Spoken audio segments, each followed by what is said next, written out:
angry men and women. In Kurdish areas in particular, there is great anger, and it's like a civil war situation essentially on the streets, with the clashes between the police and the protesters. The movement is powerful, and it has forced the regime on the back foot. For example, to calm things down, the president has promised to investigate this situation, even though it was his idea to tighten up the hijab enforcement laws, which would create these kinds of situations. But yeah, talk is cheap. Now, in terms of the movement that's out on the streets right now, it's mainly the students and the very poor people in the tens of thousands.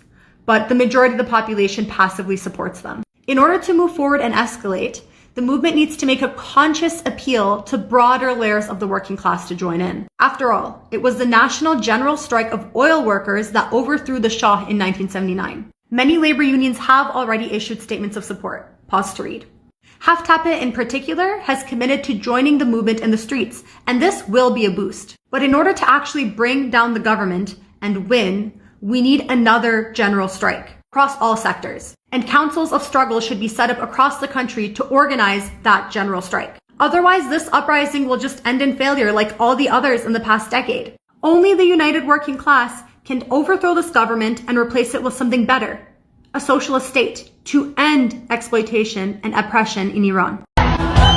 It's going to be a very brief history and summary of what's going on in Iran. Prior to 1979, Iran was a very liberal country. It looked a lot like the US. People dressed however they wanted. There was freedom of religion. There were Christians, Muslims, Jews, Zoroastrians. After the 1979 revolution, Islam became part of the law, and women had to wear headscarves. They couldn't dress freely, and you couldn't protest against the regime. Otherwise, you would be executed. And this is what is so important to understand. This is the history of my own family.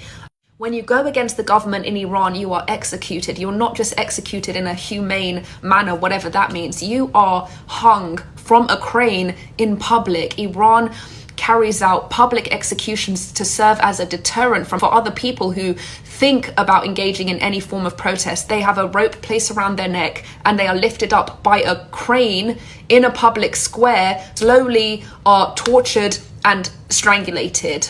The Iranian democratic movement has been going on since about the 2010s. Since then, thousands of Iranians have been executed. In 2019, they shut down the internet, just like they're doing now, and they executed 1,500 Iranians for peacefully protesting. This is what is so important to understand, how brave these people are, that they know what they're facing. They know that they're facing torture, public execution, lynching, just for asking for their freedom.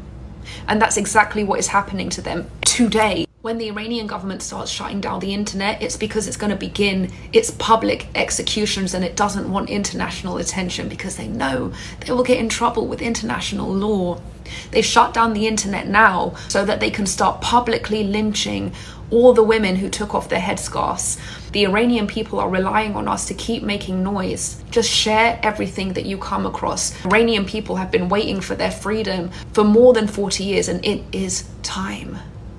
There is nothing more insulting than a person who does not know shit about your history, your family's history, your ethnicity, your culture, your country, your experiences, your people's direct lived experiences, telling you that they're going to explain your history back to you so that you understand. You don't have a fucking clue, other than some highly westernized colonialist propaganda that you read in a book by Hunter Wetherington, and you want to white-splain it back to me. Be quiet. Stop talking. Nobody asked for your ignorant, propagandized opinion. You don't know the experiences of indigenous people of a particular land, a land that you've never even been to in your entire existence.